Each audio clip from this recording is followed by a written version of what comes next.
नमस्कार दोस्तों, हमारे YouTube चैनल में आपका स्वागत है।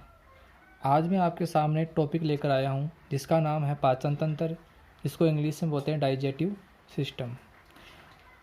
इसकी जो बेसिक चीज़ें हैं हमने पिछले वीडियो में डिस्कस कर ली थी एंड आज हम पाचन तंत्र के बारे में डिस्कस करेंगे डिटेल से।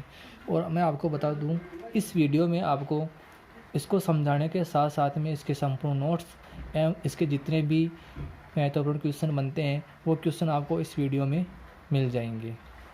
और मैं गारंटी लेता हूँ कि इस वीडियो में जो आपको मैटर बताया जा रहा है, जो मैटर दिया जा रहा है, उसके अलावा एक क्वेश्चन भी मतलब ऐसा नहीं बनता है जो बाहर से हो सकता है या फिर इसमें नहीं बताया गया है। तो प्लीज़ आप लोग इस वीडियो को अंत तक, लास्ट तक ज़रूर देखें एंड अगर आपको अच्छा लगे तो सब्सक्राइब, कमेंट, लाइक और शेयर ज़रूर करना। पहले कुछ मत करना, ठीक है। तो चलो मैं अब इसको स्टार्ट करता हूँ। सबसे पहले मैं पाचन तंत्र जो हम पढ़ रहे हैं उसका जो शब्द है पाचन और तंत्र, उसको समझते हैं। पाचन क्या होता है? देखो, मनुष्य भोजन ग्रहण करता है और भोजन से क्या करता है? ऊर्जा प्राप्त करता है। अब जो भोजन ग्रहण करता है वो भोजन कई चीज़ों से मिलकर बना होता है, या हम कह सकते हैं कि कई पोषक तत्वों से मिलकर बना होता है। जैसे कार्बोहाइड्रेट है, जल है, वसा है, खनिज लवण है, प्रोटीन, विटामिन, ये सब चीज़ें जिसको हम पोषक तत्व बोलते हैं, ये हमारे भोजन के अंदर होती है। और मनुष्य इसको ग्रहण करता है और ग्रहण करने के बाद में हमारे शरीर के अंदर ये प्रवेश करता है, जाता है, फिर ये अपघटन होता है, कहने का मतलब टूटता है ये, और टूटने के बाद में हमें ऊर्जा मिलती है। तो ये हो गया पाचन। पाचन की डेफिनेशन हम इस प्रकार दे सकते हैं कि जटिल खाद्य पदार्थों को तोड़ने तथा ऊर्जा प्राप्त करना ही पाचन कहलाता है। उसके बाद में हम बात करते हैं तंत्र की। तो जैसा कि आप जानते हैं, तंत्र मैंने पिछले वीडियो में बताया था एंड अब मैं बता रहा हूँ। तंत्र होता है वो अंगों से मिलकर बना होता है, और अंग होते हैं वो ऊतक से मिलकर बने होते हैं, और जो ऊतक है वो बहुत सारी कोशिकाओं से मिलकर बना होता है, ठीक है। तो हमारे शरीर की सबसे छोटी इकाई होती है कोशिका, कोशिका के बाद में ऊतक, ऊतक के बाद में अंग, अंग के बाद में तंत्र, और तंत्र के बाद में हमारा क्या होता है? शरीर होता है। तो हम बात कर रहे हैं पाचन तंत्र की। तो पाचन की क्रिया में जो अंग काम आते हैं, ठीक है, वो अंग मिलकर तंत्र का निर्माण करते हैं, और जो पचाने का जो काम करते हैं या पचाने का जो तंत्र काम कर रहा है उसको बोलते हैं पाचन तंत्र, ठीक है। तो सबसे पहले हम ये देखो, इसमें अंग कौन कौन से हैं। जैसे मुख है, ग्रसनी है, ग्रसिका है, ग्रासनली है, यकृत है, अमाशय है, छोटी आंत है, बड़ी आंत है, मलाशय है, मल द्वार है। ये सब जितने भी अंग है ये पाचन का कार्य करता है, पाचन में सहायक होते हैं, ठीक है। और ये सभी अंग मिलकर क्या बनाते हैं? पाचन तंत्र बनाते हैं। तो अब हम इनका डिटेल से अध्ययन करते हैं, समझना। एंड में दोस्तों आपको एक बात बता दूं, मेरा जो मोटिव होता है हमेशा यही होता है कि मैं आपको अच्छे से समझा सकूं। क्यों समझा सकूं? कहने का मतलब मेरा यह है कि देखो, हम लोग हर चीज़ याद करना चाहते हैं, क्योंकि और पढ़ते हैं, याद करना चाहते हैं, उसको अच्छी तरीके से एक्सप्लेन करना चाहते हैं ताकि अच्छे नंबर आए। और एग्ज़ाम में होता क्या है, हमें पहले हम याद करते हैं, उसको फिर एक्सप्लेन करते हैं, लिखते हैं, है ना। तो हम कई बार क्या होता है कि हम याद करने की कोशिश करते हैं। अब छोटी चीज़ होती है वो तो हम याद कर लेते हैं, बट अब जो हम पाचन तंत्र पढ़ेंगे उसका पूरा डिटेल से अध्ययन करेंगे तो आराम से ये 3-4 पेज का है और बहुत बड़ा होता है, शायद याद करना बहुत मुश्किल होता है, ठीक है। तो अगर आप समझ लो तो ये बहुत बड़ी चीज़ है, वो छोटी हो जाएगी आपके लिए। तो मैं ये कहना चाहता हूँ आप लोगों को कि कोई भी चीज़ है उसको आप रटने की बजाय समझने की कोशिश करो। अगर आप समझ जाओगे तो आप उसको अच्छी तरीके से एक्सप्लेन भी कर पाओगे एंड लिख सकोगे, अच्छे नंबर मिल सकेंगे आपको। तो आपको करना क्या है, जैसे हम पाचन तंत्र पढ़ रहे हैं तो पाचन तंत्र में जैसे क्वेश्चन आता है तो हमें क्या करना होता है? सबसे पहली चीज़ तो हमें डायग्राम आना चाहिए। डायग्राम पूछते हैं अगला, एंड उससे जितने भी मतलब अंग है सभी अंग के कार्य पूछता है ना। अब कुछ लोग क्या करते हैं कि डायग्राम आता नहीं है और ऐसे याद करते हैं। तो मैं आपको एक अच्छा तरीका बताता हूँ। सबसे पहले कोई भी चीज़ होती है, जैसे ये पाचन तंत्र पढ़ रहे हैं, ठीक है, तो सबसे पहले आपको काम क्या करना है, सबसे पहले आपको काम करना है ये डायग्राम बनाना सीखना है, ठीक है। उसके बाद में इसके जैसे मुख यहाँ पर होता है, यह मुख है, ये ग्रसिका है, ग्रास नली है, ये अमाशय है, ये आपको पता होना चाहिए। पहला काम आपको है डायग्राम पूरा कंप्लीट होना चाहिए आपके, ठीक है। सेकंड काम आपका क्या है, सेकंड काम है कि हमें ये भी समझना होगा कि जो मुख होता है, ये मुख की बनावट कैसी होती है, ये कैसा होता है, इसके कार्य क्या होते हैं। ग्रास नली है, ग्रसिका, इसके कार्य क्या होते हैं, बनावट कैसी होती है, मतलब सभी अंगों के बारे में हमें पता होना चाहिए। और ये नॉर्मल सी बात है, एक बार अपने आप पर लेकर देखो, नॉर्मल सी बात है ये, ठीक है। अगर आपको ये पता हो गया, डायग्राम बनाना आता है और डायग्राम बना लिया, तो आपको इतना पता चल गया कि हाँ ये मुख है, पाचन तंत्र डायग्राम आपको आता है, तो आपको इतना पता हो गया कि पाचन तंत्र में अंग कौन कौन से आते हैं, और अंग का नाम आपके सामने लिखा हुआ है, तो आप आराम से उसके बारे में लिख सकोगे अगर आपको पता है तो, ठीक है। अब बात आती है थ्योरी की, क्योंकि इम्पोर्टेंट थ्योरी होती है, और थ्योरी लिखना महाभारत होती है, क्योंकि हम याद करते हैं और कहीं ना कहीं कन्फ्यूजन हो जाता है।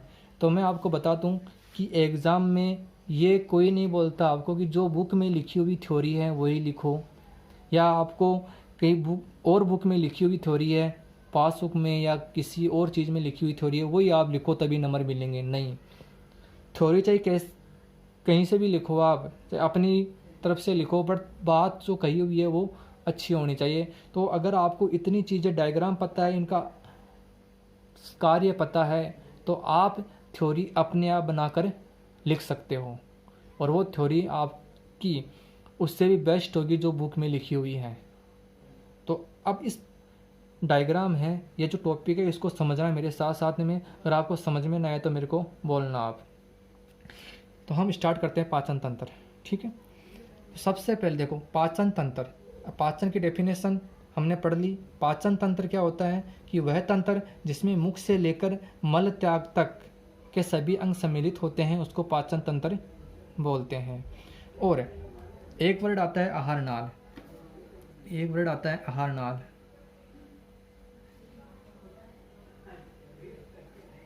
आहार नाल किसे बोलते हैं, मुख से लेकर मल द्वार तक हैं जितने भी अंग हैं उन सभी को मिलाने वाले जो नलिका है उसको बोलते हैं आहार नाल। आहार का मतलब होता है भोजन, नाल का मतलब नली या नलिका, तो भोजन नली जिसमें भोजन है या होता है या पचता है पूरे, उसको बोलते हैं आहार नाल।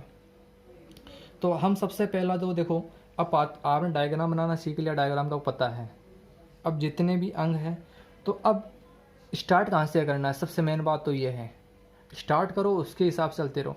तो अब आपको पता है कि जो भोजन हम ग्रहण करते हैं या भोजन खाने की जो प्रक्रिया है वो कहाँ से स्टार्ट होती है, अमाशय से स्टार्ट होती है, बड़ी आंत से स्टार्ट होती है, या फिर यहाँ से, या फिर यहाँ से। तो सबको पता है कि जो भोजन खाने की जो प्रक्रिया है वो होती है मुख से स्टार्ट होती है।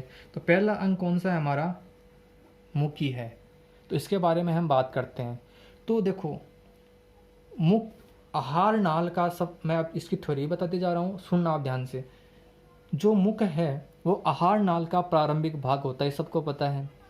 एंड मुख के अंदर एक जीवा होती है जो भोजन को गति कराने का काम करती है। एंड मुख के अंदर दो तालु होते हैं, क्या होते हैं, दो तालु होते हैं, ऊपर वाला कठोर होता है और नीचे वाला कोमल होता है। इसके अलावा हमारे मुख के अंदर दांत होते हैं, क्या होते हैं, दांत, जिसके कितने प्रकार होते हैं, 4 प्रकार होते हैं। पहला दांत होता है वो होता है कर्तक दांत, एंड दूसरा प्रकार है वो है रदनक दांत, एंड तीसरा प्रकार है वो अगर चवरणक, चौथा प्रकार है वो है चवरणक। तो ये 4 प्रकार के दांत होते हैं हमारे मुख के अंदर। जो कर्तक दांत है इनकी संख्या होती है 4, टोटल 8 होती है, और इनका जो काम है वो होता है कुतरने का काम होता है इनका। और ये जो दांत होते हैं, 4 दांत होते हैं, हमारे सामने वाले दांत होते हैं, ठीक है। उसके बाद में जो रत्नक दांत होते हैं इनकी संख्या होती है टोटल 4, 2 ऊपर 2 नीचे। और ये हमारे साइड वाले दांत होते हैं और इनका जो काम होता है वो चीरने फाड़ने का काम होता है। क्या काम होता है? चीरने फाड़ने का काम होता है, ठीक है। उसके बाद में अगर चौवर्णक, इनकी संख्या होती है 4 टोटल 8 होती है। इनका काम होता है भोजन को चबाने का काम होता है। फिर जो चौवर्णक दांत है इनकी संख्या होती है 6 टोटल 12, और इनका काम भी क्या होता है? भोजन को चबाने का काम होता है। तो टोटल हो गए 32 दांत, ठीक है। हमारे मुंह के अंदर 32 दांत होते हैं और दांतों के जो प्रकार है वो 4 प्रकार के होते हैं, ठीक है। अब जो हमारे मुख के अंदर या मनुष्य में दांत होते हैं वो द्विवार दंती होते हैं। द्विवार दंती का मतलब दिव्य यानी 2, बार यानी 12 आना। तो हमारे मुख के अंदर जो दांत होते हैं वो 2 बार आते हैं। पहली बार आते हैं वो दांत होते हैं अस्थायी दांत बोलते हैं जिसको, और जो सेकंड बार आते हैं उसको बोलते हैं स्थायी दांत, ठीक है। और जो दांत हमारे मुख के अंदर स्थित होते हैं उसको बोलते हैं मसूड़ा। क्या बोलते हैं? मसूड़ा। और दांत व मसूड़ा के अंदर, दांत व मसूड़ा की जो स्थिति होती है उसको बोलते हैं कृतदंती। क्या बोलते हैं? कृतदंती। किसको बोलते हैं? गर्तदंती बोलते हैं। किसको बोलते हैं? मसूड़े हुए दांतों की स्थिति को बोलते हैं गर्तदंती। उसके बाद में हमारे क्या होते हैं? मुख में होठ होते हैं, और होठ क्या करते हैं? मुंह को बंद व खोलने का काम करते हैं और भोजन को पकड़ने का काम करते हैं। तो मुख की बात हमने कर ली। इसके बाद में भोजन, और यहाँ सबसे पहले भोजन कहाँ जाता है? मुख में जाता है। तो यहाँ पर कौन सी क्रिया होती है? अंतःग्रहण की क्रिया। कौन सी? अंतःग्रहण की क्रिया। तो अंतःग्रहण की क्रिया किसके द्वारा होती है? मुख के द्वारा। अंतर का मतलब होता है, अंतःग्रहण का मतलब ग्रहण करना, अंदर लेना। भोजन को अंदर लेने की जो क्रिया है या प्रक्रिया है उसको बोलते हैं अंतःग्रहण की क्रिया। उसके बाद में भोजन आगे चलता है तो आगे कौन सा अंग आता है? ग्रसनी आता है। यह ग्रसनी एक कुपीनुमा संरचना होती है। कैसी? कुपीनुमा संरचना होती है। इसके 3 प्रकार होते हैं। पहला जो प्रकार है वो होता है नासाग्रसनी, जिसको नासाग्रसनी बोलते हैं। सेकंड जो प्रकार है उसको बोलते हैं मुखग्रसनी। एंड तीसरा जो प्रकार है उसको बोलते हैं कंठग्रसनी, ठीक है। यह ग्रसनी कोपीनुमा संरचना होती है। इसके 3 प्रकार होते हैं। अब भोजन मुख के बाद में ग्रसनी में प्रवेश करता है, और ग्रसनी के बाद में कौन सा अंग आता है? ग्रास नली या ग्रसिका। तो ग्रसनी से भोजन ग्रास नली में प्रवेश करता है। इसकी जो लंबाई होती है वो लगभग 25 सेंटीमीटर होती है, 25 सेंटीमीटर होती है। और ये क्या काम करती है? यह भोजन को ग्रसनी से अमाशय में प्रवेश कराने का काम या अमाशय तक पहुंचाने का काम किसका होता है? ग्रसिका का होता है, ग्रास नली का होता है। इस ग्रास नली के अंदर कुछ ग्रंथियाँ होती हैं। वो ग्रंथियाँ क्या करती हैं? तरल पदार्थ या श्लेष्मा का स्रावण करती है, जिससे भोजन क्या हो जाता है? गीला हो जाता है। और इस ग्रास नली की दीवार पर, इस दीवार पर कोशिकाएं होती हैं। वो कोशिकाएं क्या करती है? संकुचन और शिथिलन करती है। तो भोजन जब इस ग्रास नली की दीवार पर जो कोशिकाएं उपस्थित कोशिकाएं होती है वो संकोचन व शिथिलन के कारण भोजन क्या होता है? नीचे की ओर गति करता है। तो उसको हम क्या बोलते हैं? कर्माकुंचन गति। तो कर्माकुंचन गति किसे बोलते हैं? देखो यहाँ से क्वेश्चन आपको पूछ सकते हैं कि कर्माकुंचन गति किसे कहते हैं। तो आप ये लिख सकते हो कि ग्रास नली की दीवार पर कोशिकाएं होती हैं, और वो कोशिकाएं संकोचन व शिथिलन के कारण भोजन पर नीचे की ओर एक धक्का लगता है या भोजन नीचे की ओर गति करता है, उसको बोलते हैं कर्माकुंचन गति। और ये कर्माकुंचन गति ग्रास नली में भी होती है, छोटी आंत, बड़ी आंत इनमें होती है। उसके बाद में हमने ग्रास नली के बारे में पढ़ लिया। क्या पढ़ा? 25 सेंटीमीटर लंबाई होती है। इसमें कर्माकुंचन गति होती है जिसके द्वारा भोजन नीचे प्रवेश करता है। एंड इसमें श्लेष्मा ग्रंथियाँ होती है जिससे भोजन गीला होता है। और ये जो ग्रास नली है ये ग्रसनी से मांस तक भोजन को पहुंचाने का कार्य करती है। अब यहाँ पर एक ढक्कन होता है। यहाँ पर क्या होता है? ढक्कन होता है जिसको हम बोलते हैं एपिग्लोटिस। क्या बोलते हैं? एपिग्लोटिस, या हम इसको बोलते हैं गाठी ढक्कन। गाठी ढक्कन। इसका क्या कार्य होता है? जैसे ही भोजन ग्रसनी से ग्रास नली में प्रवेश करता है तो इस ग्रास नली में प्रवेश किए हुए भोजन को नियंत्रण करने का काम करता है, ताकि ये भोजन नासा ग्रसनी में या श्वास नाल में ना चला जाए। तो जो गाठी ढक्कन है ये भोजन को नियंत्रण करता है, श्वास नाल में जाने से रोकता है। इसके बाद में भोजन ग्रास नली के बाद में कौन सा अंग आता है? आमाशय। आमाशय में प्रवेश करता है। तो आमाशय के बारे में हम देखो, आमाशय का आकार होता है वो जे आकार का होता है। आमाशय जैसे यहाँ पर देख रहे हो आप, आमाशय का आकार कैसा होता है? जे आकार का होता है। आमाशय के अंदर 1 से 3 लीटर भोजन समा सकता है। यहाँ पर भोजन 3 से 4 घंटे रुकता है। इसका जो वातावरण होता है वो कैसा होता है? अम्लीय होता है, ठीक है। और जो ये आमाशय होता है इसकी दीवार पर क्या होती है? गैस्ट्रिक ग्रंथियाँ होती है। कौन सी ग्रंथियाँ?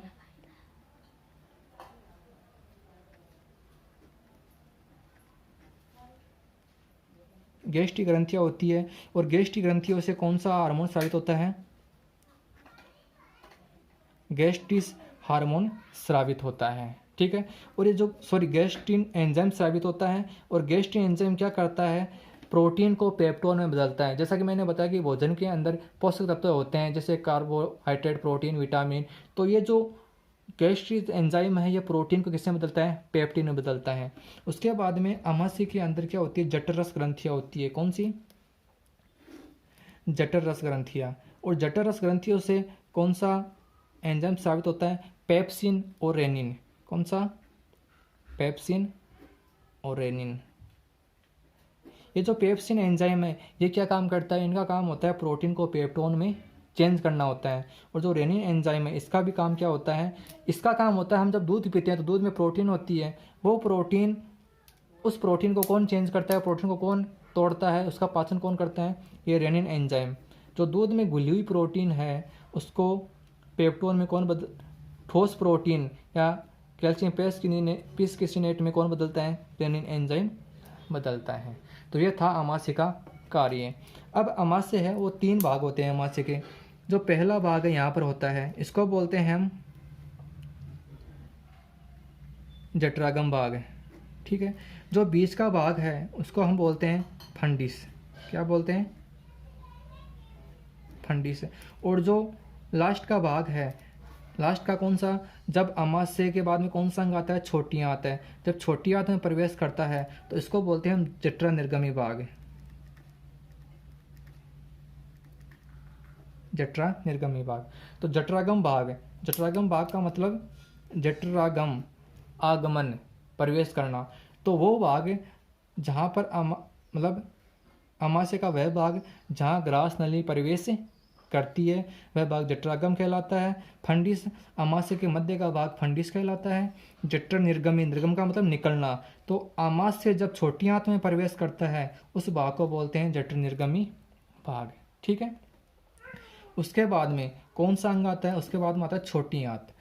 तो भोजन का संपूर्ण पाचन व अवशोषण, पाचन अवशोषण किस भाग में होता है? इस भाग में होता है, छोटी आंत में होता है। और इसकी लंबाई में बात करूं तो इसकी लंबाई लगभग होती है 7 मीटर, ठीक है। इसके बाद में इसमें बहुत सारे एंजाइम होते हैं जो भोजन का पाचन करते हैं। इसके भी 3 भाग हैं। इसके 3 भाग, पहला जो भाग है वो है ग्रहणी, दूसरा जो भाग है वो है अकुशांदर, तीसरा जो भाग है वो है शांतर। तो 3 भागों से मिलकर बनी होती है। उसके बाद में छोटी आंत में भोजन आने के बाद में ये कहाँ प्रवेश करता है? बड़ी आंत में प्रवेश करता है।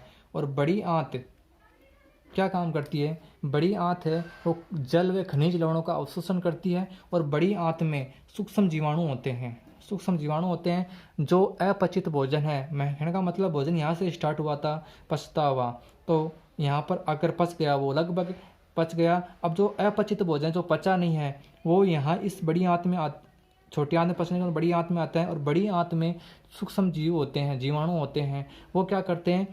कि भोजन का किण्वन विधि द्वारा, किण्वन का मतलब उसको छोटे छोटे कुतर कर उसका भोजन करते हैं, तो किण्वन विधि द्वारा भोजन करते हैं। ये भी जो बड़ी आंत है ये 3 भागों से मिलकर 3 भागों में डिवाइड होती हैं। पहला जो भाग है इसका वो होता है अंधनाल, दूसरा जो भाग है वो होता है वृहदाधर, और तीसरा जो भाग होता है वो होता है मलाशय। तो जो वृहदाधर भाग होता है वो कौन सा होता है, वो जब छोटी आंत है वो बड़ी आंत में प्रवेश करती है उसको बोलते हैं अंधनाल, और जो मध्य का यू आकार का जो भाग है ये भाग है ये होता है वृहदाधर, और जो ये भाग है यहाँ का जहाँ पर जिसको बोलते हैं मलाशय। ठीक है, अब इस मलाशय में क्या होता है, जो अपचित भोजन है वो आकर एकत्रित हो जाता है। उसके बाद में मल द्वार, ये मल द्वार क्या करता है, ये 3 सेंटीमीटर लंबी नलिका होती हैं जो मल या उत्सर्जन का काम करती, अपचित भोजन हो उसको बाहर निकालने का काम करती है। तो हम लोगों ने पाचन तंत्र के बारे में समझा है। अब इसके नोट्स जो एक सिस्टमिक तरीके से लिखे हुए हैं वो आपको इसको समझने के लिए भी काम में आएंगे एंड आपकी जो एग्ज़ाम है उसके लिए भी इम्पोर्टेंट है। तो अब हम उस पर चलते हैं।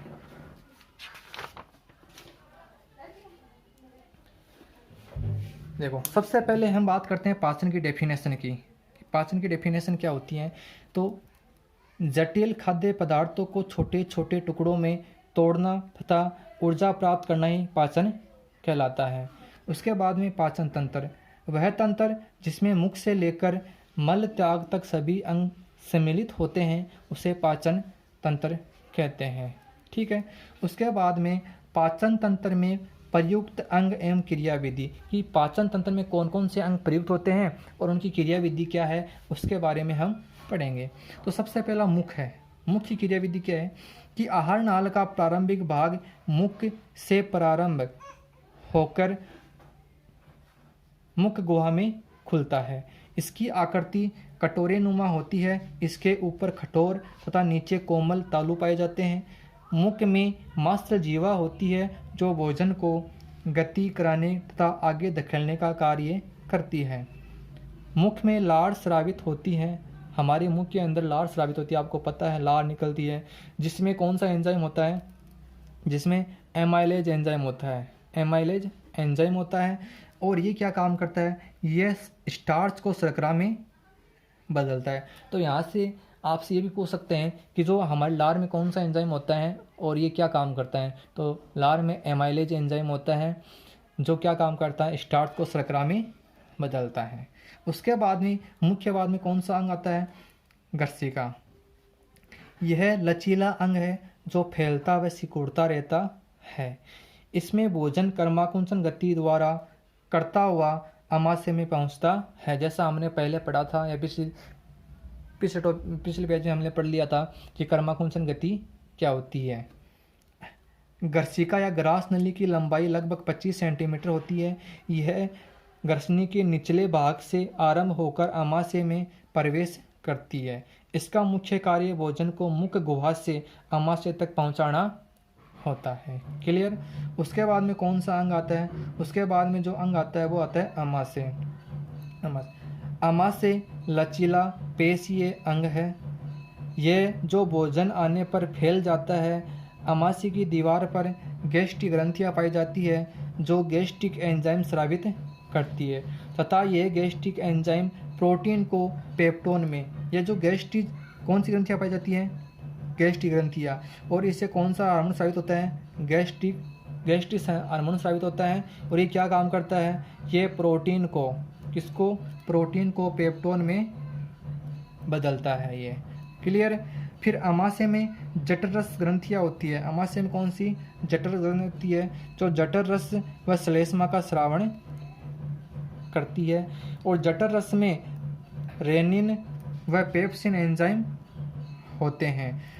पेप्सिन एंजाइम क्या काम करते हैं, प्रोटीन को पेप्टोन में बदलते हैं। और रेनिन एंजाइम क्या काम करता है, जो दूध में घुली हुई प्रोटीन है उसको ठोस प्रोटीन कैल्शियम पेस्किसिनेट में बदलता है। ठीक है, उसके बाद में आमाशय के बारे में और क्या, आमाशय की आंतरिक दीवार, आंतरिक का मतलब अंदर की जो भित्ति होती है उसमें कौन सी कोशिकाएं जाती है, ऑक्सेंटिक कोशिकाएं जाती है, ऑक्सेंटिक कोशिकाएं पाई जाती हैं। और ये क्या काम करती है, ये HCl अम्ल का स्रावण करती है, मतलब HCl अम्ल ये स्राव करती है, बहाती निकलता है इससे। HCl अम्ल के द्वारा भोजन को अम्लीय तथा निष्क्रिय एंजाइमों को सक्रिय किया जाता है। जो आमाशय में HCl अम्ल है उसका क्या कार्य है, भोजन को अम्लीय बनाना, एंड जो निष्क्रिय एंजाइम जो कार्य नहीं कर रहे हैं उसको कार्य करने के लिए तैयार करने का काम कौन सा एंजाइम करता है, HCl एंजाइम करता है। एंड उसके बाद में आमाशय में भोजन कुछ घंटों के लिए संग्रहित रहता है, जिसमें जठर रस मिश्रित होकर एक घोल का निर्माण करता है जिसे कायम कहते हैं। ये भी बहुत अच्छा कि प्रश्न है, यहाँ से पुटअप हो सकता है, पुटअप होता है कि कायम किसे कहते हैं। तो आमाशय में भोजन कुछ घंटों के लिए संग्रहित यानी इकट्ठा रहता है, जिसमें जठर रस मिश्रित होकर एक घोल का निर्माण करता है जिसे कायम कहते हैं। क्लियर यहाँ तक? ओके, आगे चलते हैं। आगे हम बात करते हैं, अब आमाशय की हमने चर्चा कर ली। आमाशय के बाद में छोटी आंत, छोटी आंत के बारे में देखो पढ़ते हैं। छोटी आंत आहार नाल का सबसे महत्वपूर्ण अंग है। महत्वपूर्ण अंग क्यों है, क्योंकि भोजन का संपूर्ण पाचन व अवशोषण इसी अंग के अंदर होता है। भोजन का संपूर्ण पाचन व अवशोषण छोटी आंत में होता है। यह लगभग 7 मीटर लंबी होती है। इसकी लंबाई कितनी होती है, 7 मीटर लंबी होती है। छोटी आंत की प्रकृति कैसी होती है, कसारी होती है। हमने पढ़ा आमाशय के बारे में, तो आमाशय की प्रकृति कैसी थी, अम्लीय, और छोटी आंत की प्रकृति कैसी होती है, क्षारीय। इसमें एंजाइम होते हैं। देखो पहला एंजाइम कौन सा, इरेप्सिन एंजाइम। ये क्या काम करता है, देखो भोजन मुख से प्रारंभ होता है और आमाशय तक पहुंचता है, तब तक उसका पाचन होता है, ठीक है। अब जो प्रोटीन है, यहाँ तक तो आमाशय तक जितना पाचन हुआ वो ठीक है, उसके बाद में आगे आता है छोटी आंत में, और छोटी आंत में प्रोटीन का पाचन, जो शेष प्रोटीन बच गई है जिसका पाचन नहीं हुआ है, वो इरेप्सिन एंजाइम होता है छोटी आंत में। वो शेष प्रोटीन को पेप्टोन, तो शेष प्रोटीन व पेप्टोन को अमीनो अम्ल में बदलता है। देखो आमाशय के अंदर जो पेप्सिन एंजाइम था वो प्रोटीन को पेप्टोन में बदल रहा था। अब छोटी आंत में जो इरेप्सिन एंजाइम है वो शेष प्रोटीन व जो पेप्टोन है उसको अमीनो अम्ल में बदल रहा है। उसके बाद में कौन सा, माल्टेज एंजाइम। ये माल्टेज एंजाइम क्या करता है, माल्टोज को ग्लूकोज में बदलता है। सुक्रेज एंजाइम, ये सुक्रोज को फ्रक्टोज में बदलता है। लेक्टेस एंजाइम है, लेक्टोज को ग्लैक्टोज में बदलता है। और लाइपेज एंजाइम है, यह इमल्सिफाई वसा को ग्लिसरीन व फैटी एसिड में बदलता है, या फिर हम बोल सकते हैं कि वसा को वसीय अम्ल में बदलता है। क्लियर? उसके बाद में छोटी आंत के 3 भाग होते हैं। मैंने बताया था कि छोटी आंत 3 भागों में डिवाइड होती हैं। पहला था भाग ग्रहणी। कौन सा, ग्रहणी।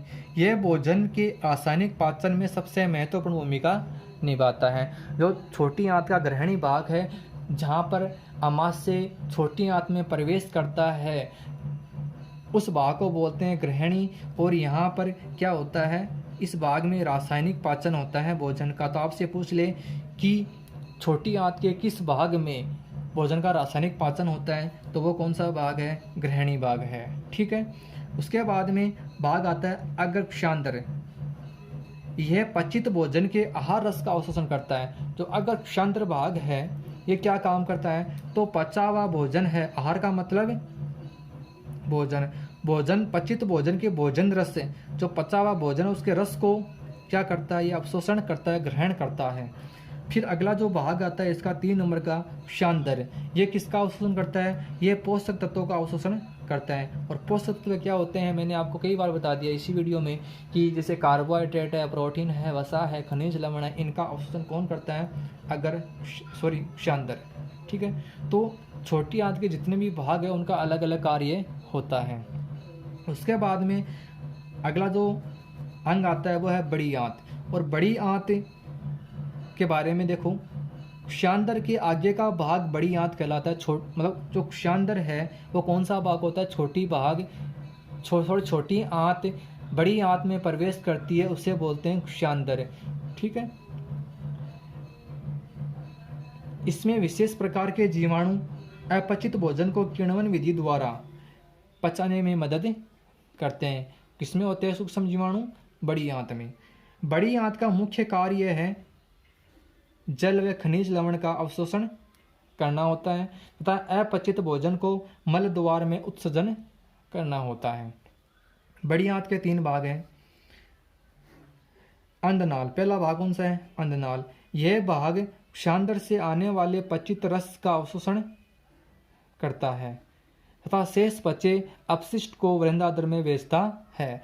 तो अगला भाग कौन सा है? वृंदांतर। अंधनाल के आगे के भाग को वृंदांतर कहते हैं। ये यू आकार की लगभग 1.3 सेंटीमीटर 1.3 मीटर लंबी नलिका होती है, जैसा कि मैंने आपको बताया था डायग्राम के अंदर। यू आकार की नलिका होती है, उसको बोलते हैं वृंदांतर। उसके बाद में जो अगला जो भाग है बड़ी आंत का, मलाशय, तीसरा भाग, यह आहार नाल को अंतिम भाग, आहार नाल का अंतिम भाग है। इसके अंतिम 3 सेंटीमीटर वाले भाग को क्या बोलते हैं? गुदा नाल बोलते हैं। और गुदा नाल में अंत व बाह्य 2 सवरणी होती है, अंदर व बाहर 2 सवरणी होती है, जिनके द्वारा शेष बचे अपशिष्ट का मतलब अपचित भोजन पदार्थों को, अपशिष्ट पदार्थों को बाहर निकालने की प्रक्रिया को नियंत्रण किया जाता है। भोजन का अपचित ठोस भाग मलाशय में इकट्ठा होता है, जिसे मल द्वारा अपशिष्ट के रूप में शरीर से बाहर निकाल दिया जाता है, मतलब उत्सर्जन कर दिया जाता है। तो ये था पाचन की एक प्रक्रिया। ठीक है, जिसमें जितने भी सारे अंग थे उस अंगों ने अपना कार्य किस प्रकार किया और किस प्रकार हमारे शरीर के अंदर सिस्टमिक तरीके से होता है। फिर अब हमारे शरीर में कुछ ग्रंथियाँ होती हैं जिसको बोलते हैं पाचन ग्रंथियाँ। तो पहली तो ये 3 प्रकार की होती है। ये भी कितने प्रकार की होती है? 3 प्रकार की होती है। पहली है लार ग्रंथि, सेकंड है यकृत ग्रंथि और थर्ड है अग्नाशय ग्रंथि। तो जो लार ग्रंथि के बारे में हम पढ़ते हैं कि जो लार ग्रंथि से लार स्रावित होती है। ठीक है। और लार में टाइलिन, कौन सा? टाइलिन या फिर एमिलेज या फिर मैंने एमाइलेज एंजाइम भी बताया था, वो होता है। और ये क्या काम करता है? यह स्टार्च को शर्करा में बदलता है। क्लियर? और लार का क्या काम होता है? जो लार है वो दांतों व जीभ को क्या करती है? साफ करने का कार्य भी करती है। उसके बाद में यकृत। यकृत में सबसे बड़ी जो यकृत है मानव में सबसे बड़ी ग्रंथि होती है। आपसे ये पूछ ले कि मानव की सबसे बड़ी ग्रंथि कौन सी है, तो आपका जवाब या आपका आंसर क्या होगा? यकृत। इसका अधिकतम वजन दाईं ओर होता है। जो ये यकृत होता है हमारे शरीर में किस तरफ होता है? दाहिनी ओर होता है, अमाशय के जस्ट साइड में होता है ये। यकृत में लगभग 1 लाख षटकोणीय, कितनी? 1 लाख षटकोणीय संरचनात्मक और क्रियात्मक इकाइयां होती हैं, जिन्हें क्या बोलते हैं? यकृत पालिका कहते हैं। ये ग्रंथि पित्त का निर्माण करती है, जिनका भंडारण या इकट्ठा कहाँ होता है? वो पित्ताशय में होता है। तो आपसे क्वेश्चन यहाँ से भी पूछ सकते हैं कि यकृत किसका निर्माण करता है? पित्त का निर्माण करता है। यहाँ से क्वेश्चन ये पूछ सकते हैं कि पित्त का भंडारण कहाँ होता है? तो पित्ताशय में होता है। यकृत में पित्त लवण होता है जो वसा को वसीय अम्ल व वसा गोलिका में बदलता है। क्लियर? यकृत को सामने से देखने पर 2 भागों में, दाईं और बाईं 2 पालियों में विभाजित नजर आता है। जब आप यकृत को सामने से देखते हो तो ये 2 भागों में डिवाइड हुआ सा लगता है, दायां और बायां भाग। ठीक है। उसके बाद में हम बात करते हैं अग्नाशय की। इसकी लंबाई 6 से 8 इंच व यू आकार की होती है। इसमें कौन सा एंजाइम होता है? एमिलेज एंजाइम होता है, जो स्टार्च को माल्टोस में बदलता है। दूसरा एंजाइम होता है ट्रिप्सिन एंजाइम, ये प्रोटीन को पेप्टाइड में बदलने का कार्य करता है। अगला जो एंजाइम है, थर्ड एंजाइम कार्मोट्रिप्सिन, ये प्रोटीन को पेप्टाइड में बदलता है। जो 4th नंबर एंजाइम है कार्बोक्सी पेप्टाइडेज, यह प्रोटीन को पेप्टाइड या एमिनो अम्ल में बदलता है। जो 5th नंबर एंजाइम है ये वसा व मोनोग्लिसराइड वसीय अमल में बदलता है वसा को। न्यूक्लिएसेज एंजाइम है वो डीएनए व आरएनए को न्यूक्लियोटाइड में बदलता है। तो ये हमने किसकी बात की, ये हमने पाचक ग्रंथियों की बात की जिससे एंजाइम स्रावित होते हैं। क्लियर। तो ये हमारा क्या हो गया, एक पाचन तंत्र एंड पाचन तंत्र के अंग व अंग की क्रिया विधि कंप्लीट हो चुकी है। इससे बाहर आपके पास कोई क्वेश्चन नहीं बनता जो इससे बाहर टॉपिक, मतलब कोई भी क्वेश्चन ऐसा नहीं है जिसका आंसर इससे बाहर हो। अगर आपने इतना नोट कर लिया और इसको आपने पढ़ लिया, समझ लिया, तो शायद मुझे नहीं लगता कि आपके नंबर कट जाएं। ठीक है। अब कुछ महत्वपूर्ण क्वेश्चन है इसी टॉपिक के, पाचन तंत्र के, वो मैं आपको बता देता हूँ। इससे आपको प्रॉफिट ये है कि आपको इस टॉपिक के, ये भी इस टॉपिक से ये पता चल जाएगा कि इसके क्वेश्चन कैसे बनते हैं एंड क्वेश्चन के आंसर भी आपको मिल जाएंगे। देखो पहला क्वेश्चन है कोशिका क्या है। तो कोशिका की डेफिनेशन हमने पढ़ ली थी कि शरीर की सबसे छोटी क्रियात्मक और संरचनात्मक इकाई क्या होती है, कोशिका होती है। उसके बाद में हम बात करते हैं ऊतक किससे, ऊतक को परिभाषित करो। तो ऊतक की समान कार्य करने वाली कोशिका क्या करती है, ऊतक का निर्माण करती है। पाचन से क्या आशय है, तो मैंने स्टार्टिंग में डेफिनेशन इसकी बताती थी कि जटिल खाद्य पदार्थों को छोटे छोटे टुकड़ों में तोड़ना तथा ऊर्जा प्राप्त करना ही क्या कहलाता है, पाचन कहलाता है। फिर अगला क्वेश्चन है हमारा 4th नंबर, पाचन तंत्र के विभिन्न अंगों एवं ग्रंथियों के नाम लिखो। तो हम लोगों ने अभी भी पढ़ा है कि पाचन तंत्र में जो विभिन्न अंग है, मुख है, ग्रसनी है, ग्रसिका है, आमाशय है, छोटी आंत है, बड़ी आंत है, मलाशय है, मल द्वार है, ये इतने सारे क्या है, अंग है। और ग्रंथियाँ कौन कौन सी है, हमने अभी पढ़ी थी 3 प्रकार की ग्रंथियाँ। पहली ग्रंथि लाल ग्रंथि, दूसरी यकृत ग्रंथि, तीसरी अग्नाशय ग्रंथि। इसका आप नाम लिख सकते हो। अगला, अंतःग्रहण से आप क्या समझते हैं। जो 5th क्वेश्चन है, अंतःग्रहण से आप क्या समझते हैं। तो इस अंतःग्रहण मतलब भोजन को अंदर ग्रहण करना। तो भोजन को अंदर ग्रहण करने की प्रक्रिया को क्या बोलते हैं, अंतःग्रहण। इसकी डेफिनेशन आप इस प्रकार दे सकते हो कि मुख के द्वारा भोजन को अंदर ग्रहण करने की प्रक्रिया को अंतःग्रहण कहते हैं। फिर द्विबारदंती अवस्था क्या है, द्विबारदंती तो वर्ड है, ये शब्द है, इससे स्पष्ट हो रहा है। दिव्य यानी 2, बार यानी बारहना, दंत यानी दांत। मतलब मनुष्य में 2 बार दांत आते हैं। पहली अवस्था में जो दांत आते हैं वो कुछ टाइम के लिए आते हैं, वो टूट जाते हैं, उसको बोलते हैं अस्थायी दांत। एंड उसके बाद जो दांत आते हैं वो कई सालों तक रहते हैं, उसको बोलते हैं स्थायी दांत। तो उसी अवस्था को बोलते हैं द्विबारदंती। चबाने के दांत कौन से हैं, तो सीधी सी बात हम लोगों ने डिस्कस किया था। दांत 4 प्रकार के होते हैं, चौवर्णक, कर्तनक, रदनक, अगर चौवर्णक। जो कर्तक दांत है वो क्या काम करते हैं, कुतरने का काम करते हैं। रदनक दांत है वो चीरने फाड़ने का काम करते हैं। अगर चौवर्णक और चौवर्णक दांत दोनों क्या काम करते हैं, भोजन को चबाने का काम करते हैं। तो भोजन को चबाने का काम कौन से दांत करते हैं, अगर चौवर्णक व चौवर्णक दांत करते हैं। इसके कार्य भी लिखो, तो कार्य भी लिख दिया। अब अगला क्वेश्चन एक ऐसा बन सकता है, मांसाहारी जंतुओं में कौन से दांत ज़्यादा विकसित होते हैं। तो मांसाहारी जंतुओं में जो मांसाहारी जंतु वो चीरने फाड़ने का काम करते हैं। तो कौन से दांत हो गए, चीरने फाड़ने का कार्य कौन से दांतों से होता है, रदनक दांतों से। क्लियर। अगला क्वेश्चन है 8th नंबर, आहार नाल का सबसे बड़ा भाग कौन सा है और क्यों। आहार नाल का हम लोगों ने अभी भी पढ़ा था। आहार नाल में सबसे लंबा भाग था छोटी आंत, जिसकी लंबाई थी 7 मीटर। अब वो क्यों है, इसकी लंबाई क्यों होती है, क्योंकि हम लोगों ने यह पढ़ा था कि शरीर भोजन का संपूर्ण पाचन है वो कौन सी जगह होता है, छोटी आंत में होता है। अब संपूर्ण पाचन या पूरे भोजन को इकट्ठा करके उसका संपूर्ण पाचन करने के लिए बड़ी जगह भी चाहिए। तो इसी कारण, इसका कारण यही है कि भोजन का संपूर्ण पाचन उस छोटी आंत में होता है, इसके कारण वह बड़ी होती है। आमाशय की स्थिति व कार्य बताओ। अगला क्वेश्चन कौन सा है,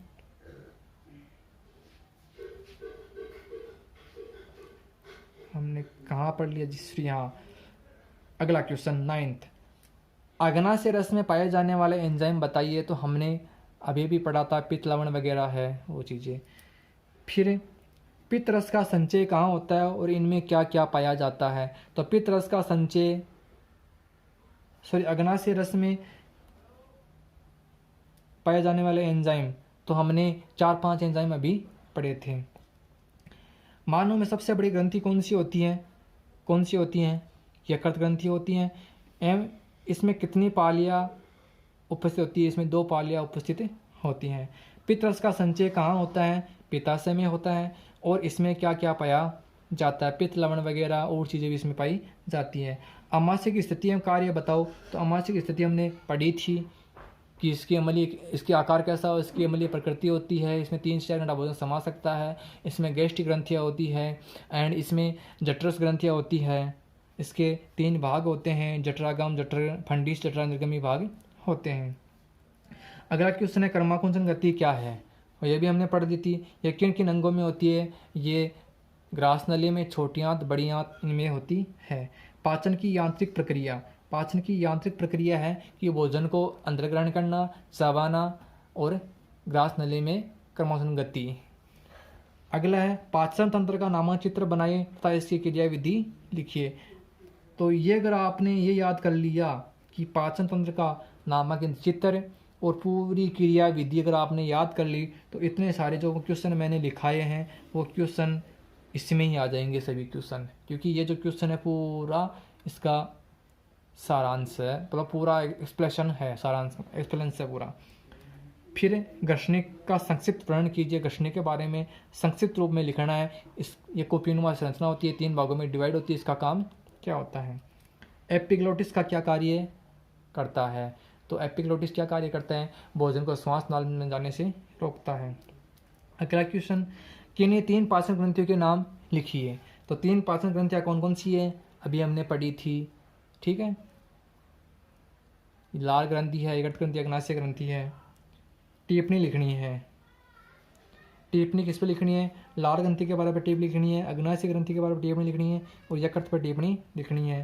अगला क्वेश्चन है अमाशय में HCl का स्राव करने वाली ग्रंथि या कोशिका का नाम लिखिए। तो हमने पढ़ा था कि अमाशय के अंदर ऑक्सीजन कोशिका ही होती है जो HCl अम्ल का स्राव करती है, और जो HCl अम्ल है वो क्या काम करता है? वो भोजन को अम्लीय बनाता है, और जो निष्क्रिय एंजाइम है उसको सक्रिय करने का कार्य HCl एंजाइम करता है। तो दोस्तों हमने इस वीडियो में पाचन तंत्र के बारे में डिटेल से अध्ययन किया है। नोट्स आप यहाँ से लिख सकते हो आराम से। एंड